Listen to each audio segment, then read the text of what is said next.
What's up? What's up? TLC. Hey, this is TLC. Hi, how you doing? TLC is very silly. Okay. Always happening. Okay. The way we all got together with her coming from Philadelphia and the way they met and the way, I met them, that was destiny. And you cannot control destiny. Whatever it is, if you can't go and get it, it will come and get you. Me, Tiana, and Chili hit it off the first night we met.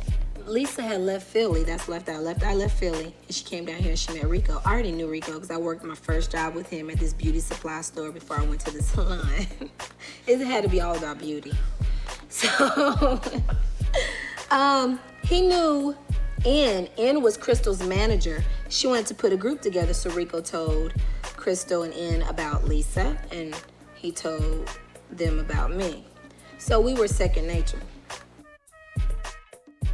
Marie Davis. This is the one that did Pebble's hair that hooked us up, and when I was in the salon working as an apprentice, she was like, TT, you got star quality. I was like, girl, you seen it? I said that too.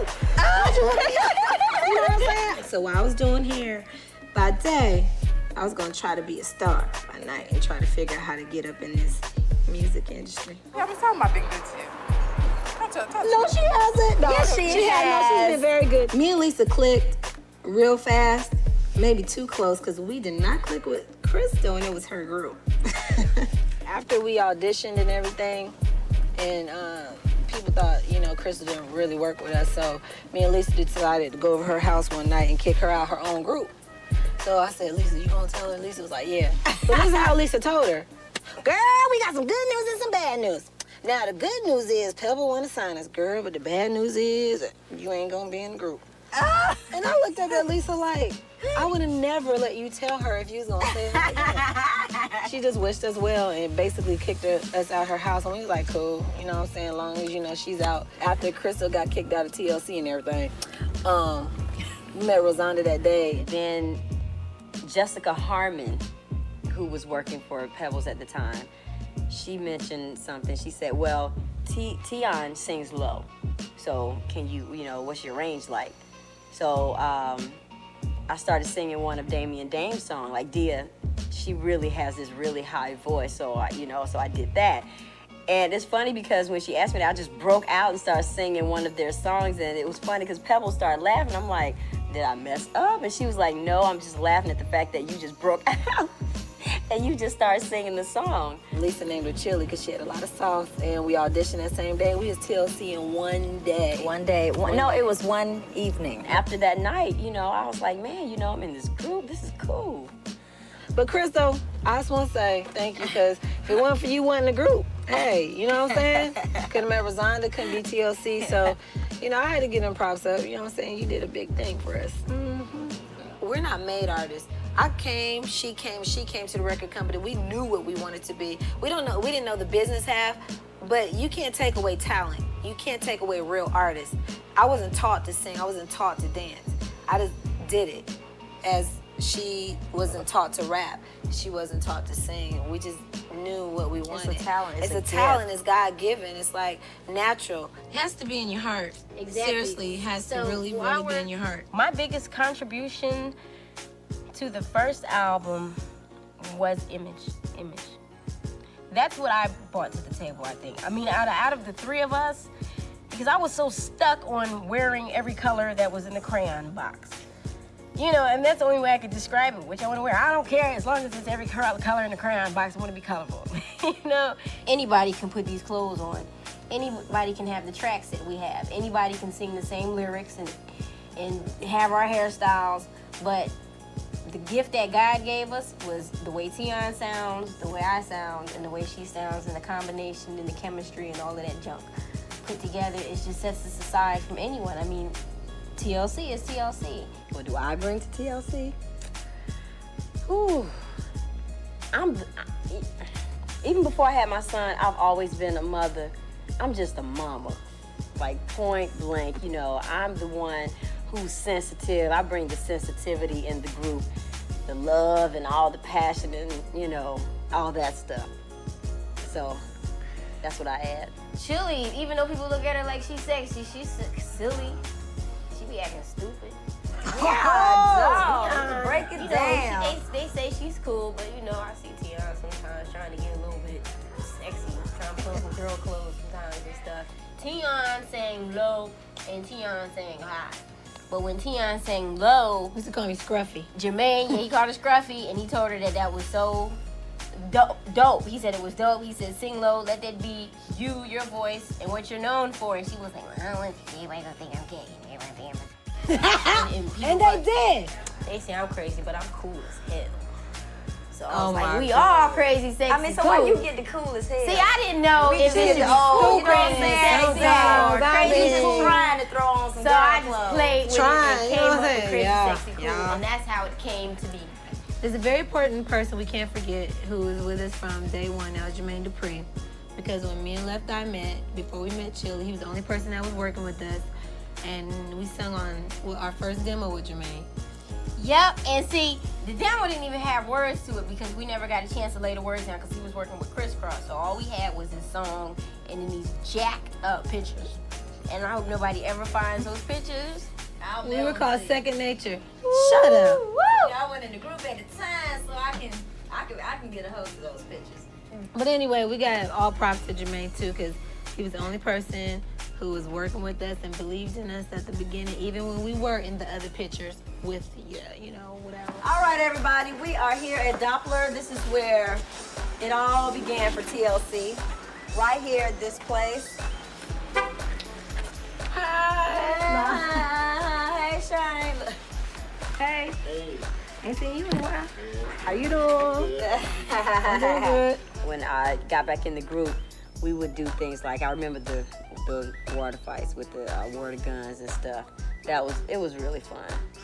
This is where This is where we all the support the food water. fights and all this stuff We used to would start in this happen. kitchen back here. At Doppler Studios is where we used to take from this kitchen water, throw it down the whole hallway as long as it is, and then take off our shoes. We're not gonna do it for real, but it went something like this. You ready? You get ready. All right, 1, 2, set, go. This is the first time I ever sang on the mic. Yeah. Remember when we recorded What About Your Friends? And I think it was, we were all in here. We were like yelling. People didn't even have to know how to sing. But the way we work is kind of different. Sometimes each girl go by themselves. Like sometimes you'll get, like Deborah Killen sings a lot of backgrounds for TLC. She might go in first. Then I will go do the verses. Then Chili will go do her parts, and then Left Eye will lay the rap, and then you have your completed song. This might, maybe not this But particular this room, one. man, This room. is it. This is where TLC began. is the Became first. TLC, man. That's right. It's not too many times that we stand to the booth together unless there's interludes. That's the things that come before the songs. We do interludes together and stuff like that, but really we go one by one. No, I remember being in the booth once when we were working on Hats to the Back. And Pebbles embarrassed me so bad. So, I'm sitting up here like tears in my eyes. I'm about to break like, I gotta get out. I was so And his embarrassed. pants I down was real just low. like, dang, man. Humiliation. But hey, this is where it began. This is where it all started right here. Right here. This is it.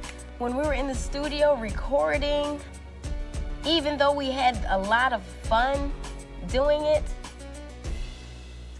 oh man, it wasn't overwhelming. This bathroom is where Lisa used to write all her raps. Ask me why she has to write her raps in the bathroom. I don't know. Oh no, let's check. Girl check. Uh-oh. Somebody's on the toilet. Somebody's on the toilet. We just went, had fun, did what we had to do, and came back the next day. I'm the tickety buzz. I'm the leggy left eye. I'm the And the Billy Shears. And that is on the TLC tip. Do you remember the first hit? Ain't Too Proud to Beg? Yes. It was Ain't Too Proud to Beg. I'll never forget it. And I remember the first time I heard it in the car. The excitement didn't really come until we heard our song on the radio. It was me and Chili. And Chili had a blue Volkswagen.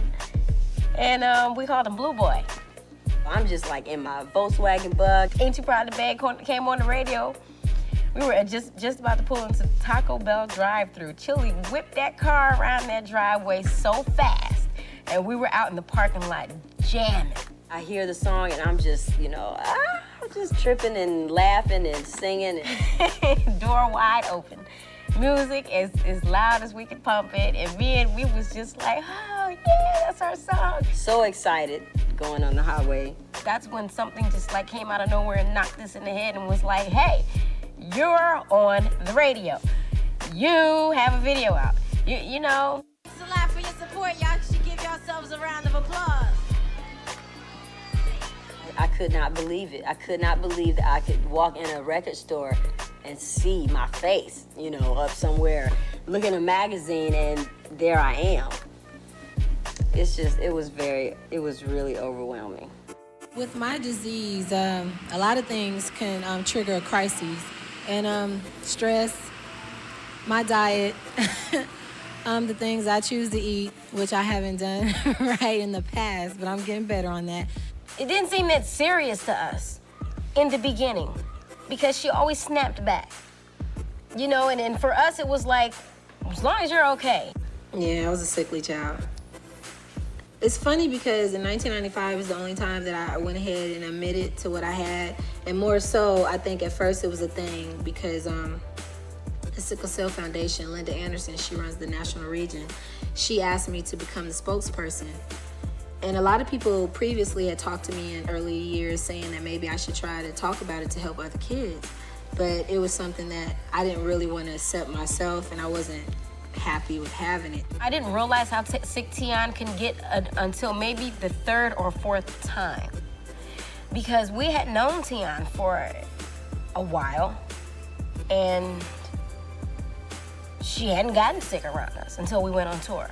This is just something that had to run its course. And once she got better, then she was better until, it would happen again. So I kind of felt helpless. If you just go around dwelling on it and saying that's what I have, it's almost like giving in. My exercise is an issue, and yes, it does tire you out and tire you down, so I have to keep on my diet and get some rest when I can. My stress factor is a must. I have to keep my stress low, which is hard in this business, but I do manage. The thing that helps me to this day and what made me strong is that my mother was always by my bedside. When I wake up to this day at the age of 28, the first face I see is my mother. She makes sure if she has to go home and get something that my aunts, my cousins, my close friends are by my bedside, no one leaves my side. And I think that's very important for people to know who have any kind of disease. The more you shower people with love and their mental state and their heart helps them heal within. And that made me feel better. What did you learn from reading some of the things that were said or some of the conversations? What did you learn? People were printing stories like it was the gospel truth. They took what they wanted out of the one little part. Whether you were by yourself or with your friends, you always have to be on your best behavior. I learned that no matter what we go through, it's never big enough to let any outsiders come in and add to it. I personally have ran into a lot of problems with the press. It's just, I don't know, I just must be around at the wrong time, in the wrong place at the wrong time, because press has jacked me up on many situations. Me and Andre could walk in the supermarket, and this was when I first met him, and all of the white kids would know him. Can I have your autograph, and they'd look at me like, and they'd look back at him like, thank you, and the black kids, hey, they asked for my autograph. They knew me, but when the fire thing happened, I was on ESPN. You know what I'm saying? You're home in bed, and the phone rings. Woo, okay, I had to give that a nice little laugh out. Yes, okay, I remember that. I'm like, hello? Turn on Channel 5. And I'm like, what? Lisa, burn the house down. I was furious. Bruised face. Man didn't come home till 6 o'clock. It's been the 10th time in the past 2 months. We just got into a fight. I've been drinking. And there's no size 4. I just threw I don't know, man. I threw a pair of sneakers in the tub and lit them. I lit them on fire. I didn't know what was gonna happen, to tell you the truth. And I was just like, okay, well, where is she? What's going on? What are we gonna do? Like, all these questions. Seriously, I didn't think that the fire was gonna go outside. So I knew what I was doing when I lit the sneakers because yes, I had full intentions on burning the sneakers up. I was mad. I was taking my frustrations out on the sneakers. But the fire grew fast. It was an accident, but it was blown way out of proportion, you know. And it was just, I don't know. That was a real crazy time for us. For me, even though I was getting handcuffed and my lawyer was giving me the spill and everything like that, I always had a positive outlook, like everything's gonna be okay, you know, everything's gonna be fine. I don't see myself going down for 20 years because of an accident, because that's what it was. It was an accident. The fans were fans down. are our fans, and they were pretty cool. Nobody wrote in and was like, F you for burning, you know, because first of all, I was guilty. You're supposed to be innocent until proven guilty. And then everything blew up, and it was like this crazy bitch came in drunk and burnt the house down. And it's like, where'd y'all get that from? You know, and that's what I am, because perception. It's all about what the media puts out, and what people read is gold, it's true, and then that's what everybody perceives me to be. Back then, hey, I drank a lot, and I still didn't consider myself an alcoholic. I'd even stand up in the AA meetings, and I had a different answer for every time I had to say, my name is Lisa, and I'm an alcoholic. I never said alcoholic. Hey, my name is Lisa, and I'm a Gemini. And I don't even care if anybody knows what it is. I'm not sitting up here trying to prove anything, trying to set the record straight. You know, I got to go home and deal with me. You're in detox, and you realize we got another album, another record to record. Waterfalls has to be recorded. They let you out for 6 hours, and you write this rap, which becomes a #1 song on the way? Yeah. I got out on a 1 or 2 hour break to go in the studio and listen to the song that TLC was working on, which was called Waterfalls, and I hadn't seen daylight in a minute. So on the way, I was admiring the streets, the buildings, the trees, the sky, and I looked up. What's this rainbow? You know, and I was like, wow, like this place we live in never meant so much to me until now. And so when I heard the song, I loved it immediately. Went back to the Diversion Center, sat with the CD for a minute, and then it just started to come out. I seen a rainbow yesterday. And the next day I had one more 6 hour pass to where I could go to the studio and lay the rap down. But when I was writing it, you know, the first thing I said was, I seen a rainbow yesterday. You know, and I just started reflecting on my life as if it was a storm. If you read the lyrics, it pretty much describes where I was at that time in my life and what was going on around me. Too many storms have come and gone, and they don't even leave a trace of sunlight, God's given rays. It's just like when it rains and pours, everything's bad. So, hey, I wrote that song from my heart.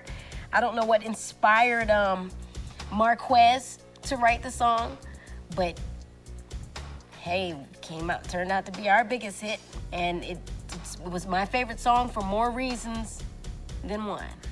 See, we know this is a lot of work for everyone who thinks that the music business is something to jump into because you can get paid. Not! Thank you. Or because you're gonna go real far. Not! It only works with a lot of hard work. I know y'all knew it, but we sold 1, 2, 3, 4 million records. Today. So give it up for TLC, y'all. Waterfalls hits #1. TLC declares bankruptcy. Huh? Okay. People to this day still do not believe that we were broke, but we were. We never got money to go broke. I can wrap it up real quick. Everybody get out your pens and your papers because we're gonna do some math, some real easy math real quick. We sold 10 million records. We had 7 points to share. If anybody doesn't know what a point is, it is worth 1%. There's 100 points on an album. Okay, we got 7. Every point is equal 8 cents. So that means to say you're supposed to renegotiate your contract, which wait a we minute. never did. Right, an album retails for $8, so every point is worth 8 cents. TLC has 7 points. That means we get 56 cents per album. Okay? If the record company spends $3 million to record your album, shoot a couple videos, and we sell 10 million records, that means we make $5.6 million. 56 cents. 10 million records. Minus the $3 million that you owe to the record company, it comes off the top. $2.6 million. Minus the legal fees, lawyers, what are lawyers? $400 an hour. Yep. Minus accounting fees, 45% minus taxes. tax bracket. What is the percentage that 45. we're in? We're Minus 45. that. Split it 3 ways at the end. And you A couple of $250,000, $1,000. $300,000 out of 10 million records sold. And then you have to pay for your bills and your house and your mother and your brother. Yeah. So basically, we it's were right. broke at that, and they generated over $175 million. So it was all based on our deal structure. What I can't stand is how can someone as real as us, who before we even got a deal, was kicking it like we kick it, voices sounded just like they sound now. We had our own little creative ideas and our own goals and dreams. And to meet someone and they put us on and take credit for everything that we have ever done. I mean, you're supposed to groom your artists, because if we haven't been in this business and you know the way, you got to show us that, because we don't know that. You know, and we don't have the money or the stuff, politics and all the other business stuff to back us, because it's all a system. I mean, without a record company, of course, we couldn't have been seen. You can have all the talent in the world, but if they don't push you, then you're not seen. But it's wrong that TLC never got credit for how we dressed ourselves, sing, videos, everything. Whether it had to do with the contract or the relationships, all across the board, we just figured, hey, we don't want her working for us anymore. We sat down, we had a meeting with her, we expressed what our concerns were. And, she lived with it. And she was like, okay, well, cool. But, in this business, you can let a manager go like that. A lot of people get up and go do things that they really don't want to do. And I think we're fortunate and blessed enough to be able to do something that's in our heart. I think that our videos have, they definitely help portray you in a certain light, for sure, especially when it's a video like a Waterfalls or any of the videos that we've done, because again, everybody gets to see you, they get to see you perform, they get to see how you have brought that song to life, your creativity along with the director. Each personality of each girl. It's so important. We dance really on our own style, so it's kind of like something we've been doing since we were like 14 and 15. So it's really not that hard for us. I have to say, I probably learned the slowest of everybody. Yeah, you do. But I even forget things I make up too, so hey. You learn the slowest and Left Eye learns the fastest, but she's the most flicked it. Yeah. Well, I'm gonna tell you what influenced TLC, where we from, the Dirty South, ATL, totally. That's how we are, that's how we gonna stay. That's our style, Mm-hmm. I think other people have taken Atlanta style and, if not think they have. They have. That's Bankhead cool, bounce and all the other cool, stuff. but That's cool, but we're happy to say we're original. We have chemistry between the three of us, and that makes us very, very special. It's a family, it's like a sister relationship. Are you? I done knocked y'all out. Amidst all of the rumors and turmoil, we will never break up. That's where we stand. Everything I went through happened for a reason. I don't harp on it. For what it was worth, I got a lesson out of it, so that's all that matters. I would go back and pull a little Chili to the side. I would tell her to not listen to the person that was in her ear, breaking her down. You're bigger than that, you're stronger than that. She doesn't, and she knows that, and that is why she's doing that to you. And that's the only thing I would say. Everything else I would want to happen to say. Lisa? I'm pretty much feeling like Tion's feeling. You gotta go through it, you gotta go through it. I would definitely. And going through some of the stuff was really rough at the time. We didn't know, the proper and the political way and the way things should be done. We just did what we wanted. And so everything was real. You can't mess with something natural and that's real. Because when we came out, it was hard. You can sit at a table of men and say something 2 weeks prior to what they just said today. And they'll go, oh, yeah, because he said it. I'm like, excuse you, I said that 2 weeks ago. You know what I mean? And so now girls are producing girls are wanting to start their own labels and entertainment companies. And yeah, it's getting stronger and stronger, but I will have to say and give us credit and congratulations, because you are a strong woman, and so are you. You know what I'm saying? I personally think pop is at its best when it has a message behind it. I don't know if that's actually the case or not. There's a good message behind what we're talking about. Ain't Too Proud to Beg is a way of preaching, well, getting a message across, but not making people feel you have to preach to get your point to them, because people tend to run away from that. Ain't Too Proud to Beg is begging for, not too proud to beg for something you call your own. That could be your husband. And before that, we said not to sex with society and someone you call your own. Your own. And the condoms represent safe sex. Protection is a priority, something we stand by strongly. And the most noticeable thing would be, bam, left eye's condom over her eye. Bang! It's catching. Boom! TLC came out, we said we wanted to, and we stood up for what we believed in, and we went after whatever our heart desired. And we didn't care what nobody thought about it. Good sex is safe sex. Never forget that. That's my answer. Okay. Good answer, good answer. I don't understand music sometimes because a lot of the things that I hear on the radio or that I see on the videos, you know, they're talking about things that are beyond me. I'm like, why are they teaching the kids? But it's number one, you know? I don't know. The message should be the major factor when it comes to pop music. Everyone could feel what the song was saying. There was no doubt about it. And I mean, it really took to heart. So, and I'm sure a lot of people could relate to it. Everywhere you turn, it's love. Especially the fans. Thank you. They are always very concerned. You know what I mean? And very sincere about, you know, us staying together and them loving us as a group. When 12,000 people start screaming to the top of their lungs for you and that energy just fills your body, it almost, I mean, tears literally come to my eyes sometimes. TLC, we'd like to thank each and every one of you for coming out tonight to support